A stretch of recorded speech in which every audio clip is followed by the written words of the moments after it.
Le 14 janvier 86, il est 4 heures du matin, quand débute la 14e étape de la course au Mali. Un trajet compliqué sur presque 850 km entre Niamey et Gourmara-Rousse avec un point d'étape à Gao. Et donc Thierry, cette année-là, a décidé pour la première fois dans le Dakar de scinder l'étape en deux pour justement compter les concurrents qui vont être capables de sortir de cette demi-étape avant de les lâcher après vers Gourmara-Rousse. Ce jour-là, justement, lorsque les participants se réveillent, un vent de sable violent s'est levé. En marge de la course, pour Balavoine et l'équipe des Paris du Cœur, c'est aussi une contrainte. Il y a tellement de difficultés de navigation le matin et il y a beaucoup de repères visuels. Ils vont d'un village à un village, d'un puits à un puits, etc. Sans repères visuels, impossible de s'orienter. Or, un rendez-vous particulièrement important attend la mission humanitaire. Donc le 14 janvier au matin, il y avait une réunion qui était très importante, qui concernait l'implantation des pompes à eau pour la région de Gao. Une réunion avec le gouverneur qui était un militaire et toutes les autorités locales et villageoises. C'est la plus grosse opération de Paris-Dakar, Paris du Cœur. Une trentaine de villages doivent recevoir les pompes hydrauliques le long du fleuve Niger. Daniel était un peu anxieux de savoir comment allait être géré le matériel. Dès le matin, on a pris l'avion, on avait été très chahutés dans les avions, ça bougeait. En fin de matinée, ils arrivent à Gao. On est tombé sur un gouverneur qui nous a confirmé la manière dont allaient être exploitées les pompes à eau par les villageois uniquement. Le chanteur est soulagé. La mission s'est bien déroulée. Et la veille, il a aussi reçu de bonnes nouvelles depuis Paris. Il était content de nous annoncer que la Ziza était disque d'or, qu'il avait beaucoup de demandes des médias pour qu'il fasse des télés. Bon. L'après-midi, l'ambiance est détendue. Un match de foot est organisé à Gao par les autorités. Thierry Sabine, qui sait soigner ses relations et qui est très admiré par les populations locales, a été invité pour donner le coup d'envoi. L'organisateur du Dakar rejoint Balavoine, qui est heureux de pouvoir lui annoncer le succès du rendez-vous. Et donc, en repartant du stade pour aller à l'aéroport, dans le taxi, Thierry dit à Daniel, bah, écoute, si ça te branche, j'ai une place dans mon hélicoptère, je t'avais promis de faire un tour. Daniel dit, bah écoute, oui, en plus, si je peux rentrer plus tôt sur Paris, ça peut m'arranger. Avec le succès de la Ziza, Balavoine est attendu pour la promotion de son disque. Jean-Luc Roy, qui doit monter dans l'hélicoptère au départ, lui cède sa place. Je retrouve Daniel qui me dit, bon bah Thierry m'a dit que je pouvais monter avec lui, est-ce que t'es d'accord et tout. Ben, je lui dis bien sûr, il te l'a proposé, moi j'ai pas besoin d'y aller. Il est plus de 17 heures. À l'intérieur de l'hélicoptère qui attend Thierry Sabine, le pilote, François-Xavier Bagnoux, s'impatiente. Gourmara-Rousse est à 250 km de Gao et les conditions météo sont exécrables. Et arrivant sur place, il a fallu se dépêcher. Le pilote était prêt à partir. Et donc c'est François-Xavier Bagnoux qui lui dit il faut qu'on y aille parce que la visibilité est en train de tomber. Juste au moment de se dire au revoir, c'est vrai qu'avec Daniel, on s'est pris un peu dans les bras comme ça. Et puis il m'a dit, bon allez, tu vas livrer les pompes là, hein, on se revoit à Paris. Et à ce moment-là, Thierry m'a donné une grande tape dans le dos quand il me disait, bon allez, allez, tu vas les livrer ces pompes, il faut les livrer ces pompes. Il monte dans l'hélico et moi je referme la porte de l'hélico. Puis l'hélico est parti comme ça, et ça s'est fait très rapidement. Quand l'hélicoptère décolle, il est 17h15. À son bord, il y a aussi le technicien radio de RTL, Jean-Paul Le Fur. Un ultime passager monte quelques kilomètres plus loin. C'est Nathalie Audan, jeune journaliste de 25 ans au Journal du Dimanche. 15 janvier au matin, lorsque le journaliste Patrick Chêne démarre sa journée de travail, il est loin de se douter du drame qui s'est déroulé dans la nuit. Je trouve qu'il y a une atmosphère bizarre. J'entends une phrase, le pire est arrivé. Je dis, qu'est-ce qui se passe? Je dis, qu'est-ce que ça veut dire, le pire est arrivé?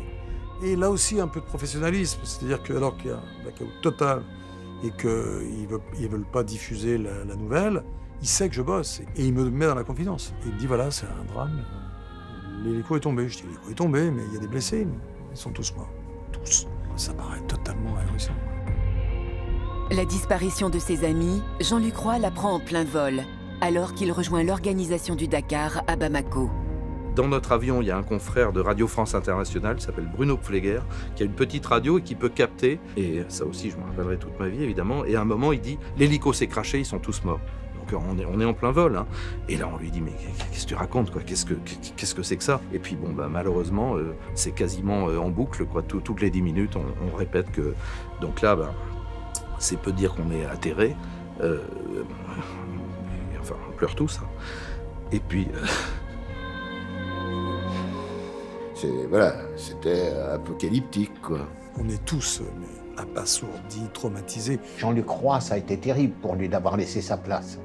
Oui, ça a été très dur. Surtout, je me suis toujours demandé pourquoi c'était pas moi, quoi. Sur le rallye, c'est la consternation. Le silence qui règne entre les participants en dit long. L'hélicoptère s'est complètement volatilisé. Les 5 occupantes sont mortes sur le coup. En France, la nouvelle fait l'effet d'une déflagration. Dans le désert, les derniers mots de Sabine résonnent tristement. C'est un Dakar qui grandit vers l'exceptionnel. Le drame, lui, n'étant malheureusement pas exceptionnel, et il faut essayer de se passer du drame. Après le temps du recueillement, très vite vient celui de l'enquête et de ses questionnements.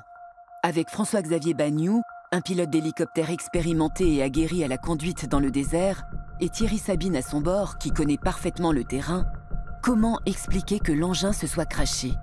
Où sont les responsabilités? C'est ce que va chercher à savoir la famille du jeune pilote. Monsieur Bagnoud, qui est lui-même un spécialiste des hélicoptères, affirme « Ce n'est pas mon fils qui pilotait l'hélicoptère, c'est Thierry Sabine lui-même. » Je ne comprends pas comment quelqu'un qui est non-pilote, qui a l'intention de transporter finalement des personnes, se permet de prendre la place du commandant, de mettre en marche et puis de dire si tu viens pas avec moi, je pars tout seul. C'est ce qu'a dit Thierry Sabine à votre fils. C'est ce qu'on m'a rapporté de sources certaines. Dès le départ, pour beaucoup, cette thèse paraît infondée. Cette polémique, qui est un peu gênante vue d'ici, vous avez une idée définitive sur la question? Écoutez, je crois qu'on s'engage sur un procès complètement faux, une polémique complètement erronée. On comprend tous la douleur actuellement du père de François-Xavier.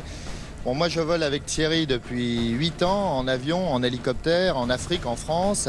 Il faut bien savoir que Thierry était complètement incapable, et il le savait bien lui-même, de piloter un avion ou un hélicoptère de nuit. Ce qui alimente la polémique, c'est la relation entre l'organisateur du tour et le jeune pilote, comme le souligne Michel Bauzy, l'un des derniers témoins à avoir vu l'équipage vivant. Mais à ce niveau-là, il y avait, paraît-il, des tensions entre Thierry Sabine et François-Xavier au niveau de la sécurité. Oui, c'est évident. François-Xavier, qui était un pilote très prudent, trouvait les initiatives de Sabine en pilotage complètement aberrantes vu l'environnement. Piloter un hélico sur le désert pendant 21 jours à raison de 6 à 10 heures par jour demande quand même une maturité au point de vue technique, au point de vue pilotage, que n'avait pas Thierry Sabine. Pour évacuer tout de suite un sujet, Thierry apprenait également à piloter l'hélico, mais c'est insensé de penser que ce soit Thierry qui ait pu prendre les commandes de l'hélico. Il n'était pas fou du tout, et il savait qu'il n'avait pas les compétences.